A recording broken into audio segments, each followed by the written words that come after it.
Kilian, ikaw yung asawa ni ma'am? Akala ko ba si Cassie ang asawa mo? Sabi ko ng mababang tono. Ha? Hindi ko asawa si Trinity.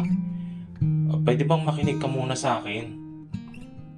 Wala na yung tungkol sa amin. Ngumiti naman ako at pinutol siya.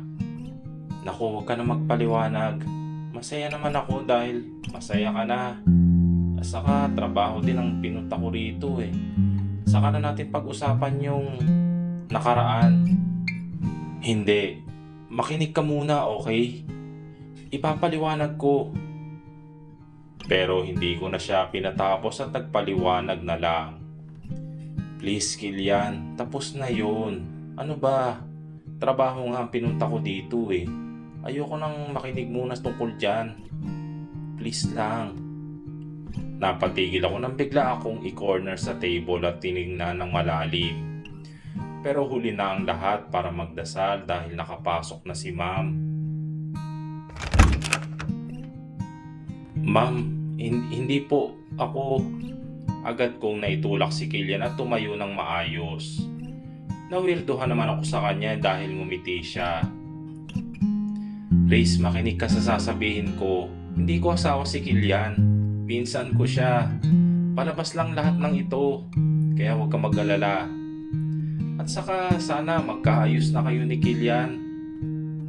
Gulat na gulat ako at palipat-lipat ang tingin sa kanilang magpinsan. Pero ma'am, ano po ba nangyayari? Pagtatakang tanong ko at pilit na pinagtatagpi-tagpi ang mga sinabi niya.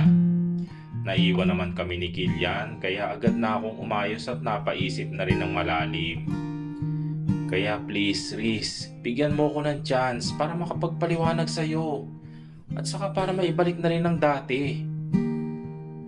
Hinarap ko naman siya at umiling-iling.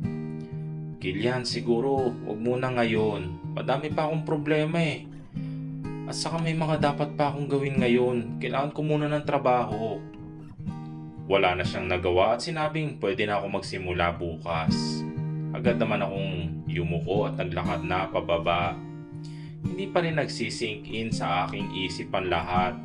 Pero paano si Cassie? Kinasal pa ba sila o hindi? Di pa may anak sila? Parang ang gulo. Nagitla naman ako nang biglang bumusina si Tob at lumabas. Hindi ko na malaya na nasa likod ko lang pala si Kilian at ang sama ng tingin kay Tob. Kilian, nice meeting you again.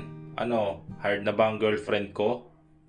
Saad niya sabay akbay sa akin. Nailang naman ako dahil sa kalokohan nito. Sabi mo, Miss Mendoza, na hindi ka in relationship. Then bakit nakaakbay sa'yo si Miller? Nakataas na kilay na saad niya at masama ang tingin sa aking balikat. Ganun ba pare? Pasensya na ha. Makulit kasing girlfriend ko eh. Gusto niya magtrabaho. Aray! Tumalim naman ang tingin ko kay Tob at kinurot siya. Palalagpasin ko to, Miss Mendoza ha. Let's talk tomorrow. Saad niya at umalis na. Tumingin pa siya sa amin ulit bago sumakay ng kotse. Ay naku, baliw ka talaga. Imbis na may trabaho na ako. Sakalin mo nga to, Charlotte. Sinuntok naman ni Charlotte si Tob at pinagmaneho na.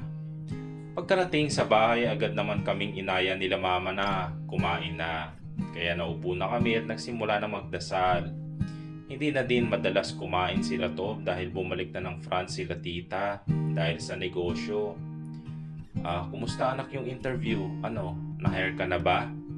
Nagitla naman ako at nagdadalawang isip kung sasabihin ko sino ang boss ko. Opo naman, mama. Natanggap po ako. Agad na akong sumubo at tila ba nauutal pa sa aking sasabihin. Para hindi na muling magtanong.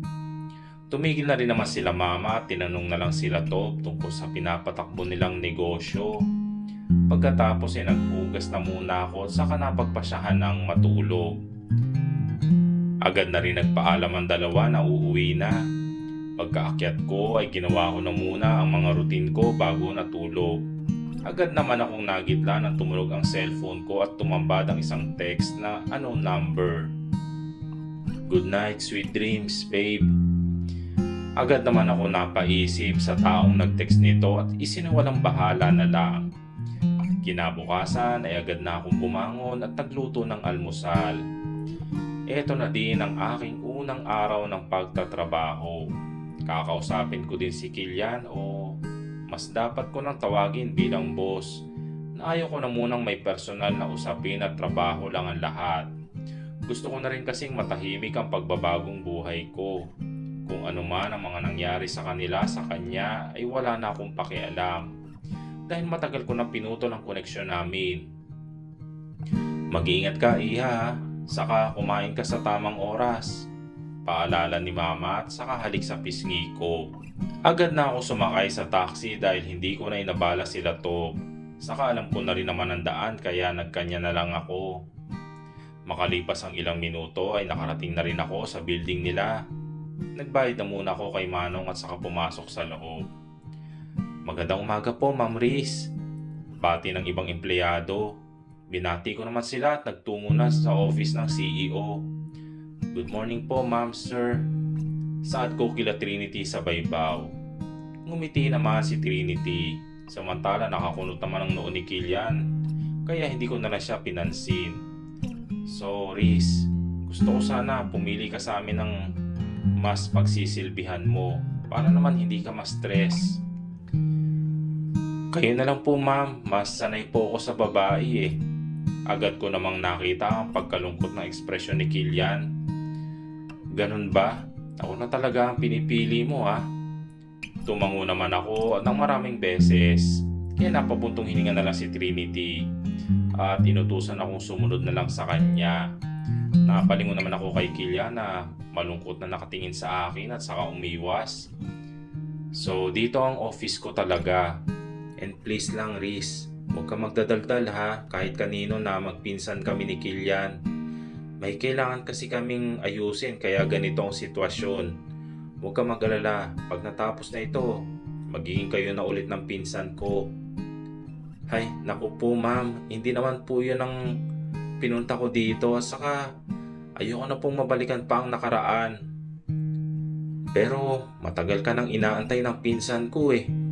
Para makausap at maayos ang nakaraan ninyo. Malungkot niyang saad at saka hawak sa aking balikat. Hindi po pa kasi ako handa. Hindi ko naman po ini-expect na kayo ang magiging boss ko. Siguro po kailangan ko muna ng oras.